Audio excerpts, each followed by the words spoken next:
So hi, this is me, Evin. Right now, I'm going to talk about what does it take for me to join this opportunity of student exchange to Korea. So, without any further ado, just like the others said, let's do it.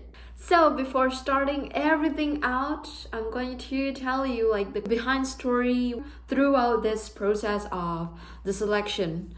It all started on 13th of August 2021, which is almost half a year ago. It was a very hard time for me, but then I saw this poster in my major group and I directly just proceeded in my brain and started to list things out for the reasons that I need to express it to my parents for their permit, of course. And somehow these plenty of reasons seemingly to be working so well that I got the permit just that easy. So there are 3 requirements that I need to fulfill. The first one is the GPA. The second one is that I need to be either a second or a third year student in Ciputra University. And the last one is the result of an English proficiency test. It is either a TOEFL, IELTS, or Duolingo. And as for the first 2 requirements, I could fulfill it within a day because it is only my academic transcript and also a second or a third year student. And well, I'm a third year student. But for the English proficiency test, I chose to take Duolingo as my requirements. So at that time, I only able to do some preparation for 2 weeks because the deadlines are ahead of me. Well, for the details of this Duolingo, you can open for the website yourself. And after the result came out, I started to compile all the requirements needed, such as the GPA, as well as the Duolingo certificate. And few weeks after that, I received an email saying that I passed the first selection phase and I could proceed to the interview phase. And during that time, it was my very first time being interviewed in front of 3 high-positioned parties. And it got me really nervous, to be honest. But well, I managed to make it out alive. Then I need to wait for another few weeks for the final result to come. And just pray for the best.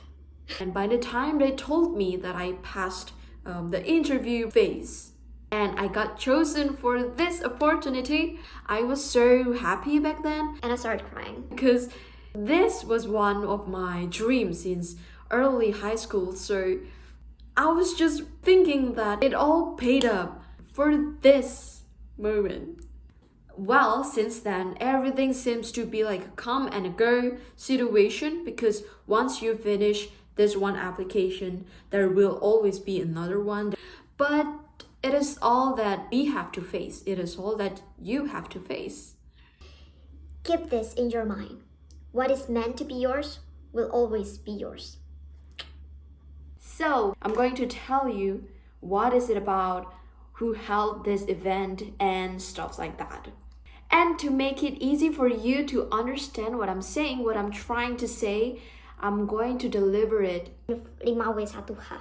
Kalau di Indonesia 5W1H. Where, when, what, who, why, and how. Let's get into it. So first things first, what is it about? So this event is called Student Exchange that is held by my university, which is Ciputra University Surabaya, and with a university in South Korea, which is Inha University. And I'll be spending my 1 semester here in Inha University, which is located in Incheon. There's this one person that actually said, why are you suddenly in Korea? I mean, I'm not suddenly in Korea.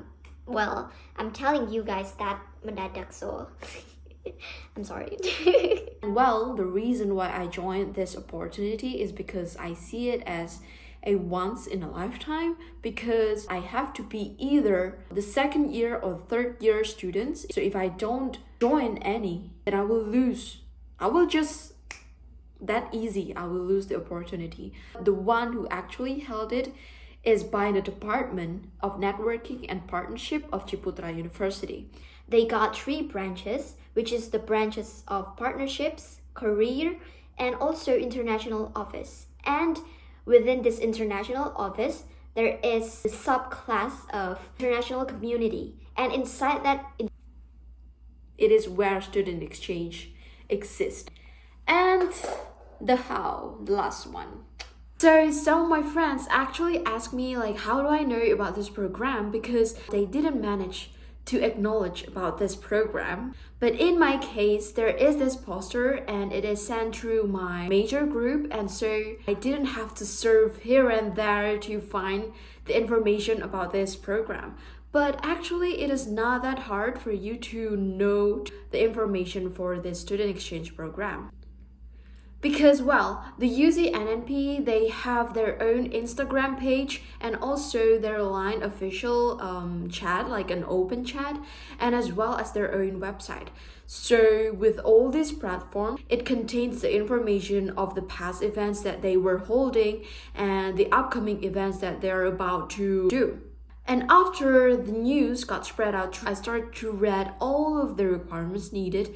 But most importantly, you have to know when is the due date, when is the deadline for this requirement to be submitted. Because by that, you will not miss every details. And by that, I'm going to give you some tips and tricks for you to, well, hopefully to help you to get through the other student exchange program selection. So these are the tips and the tricks. First things first.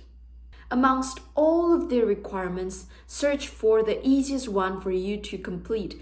For example, if they require you to submit the academic transcript, you have to gather that file first. Number 2. You have to get this impressively good result because, well, you are competing with the other applicants. And let's say they set 4 as the minimum score. As for your target, you need to at least reach up to 6 or 7 as your score. It's the minimum. Or even like a perfect score. The thing is, set your target and reach the best. And next, in my case, there is the interview process where all of the related parties, they will ask you, what are your ambitions? Why do you want to join this student exchange program or any kind of program?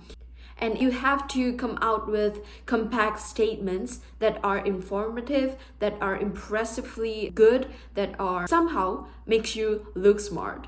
And in my case, if you don't elaborate the way you speak, the way you choose your vocabulary, it will not add up any plus point towards the interviewer. But I know that it's not easy to always push yourself, to always lit up your motivation.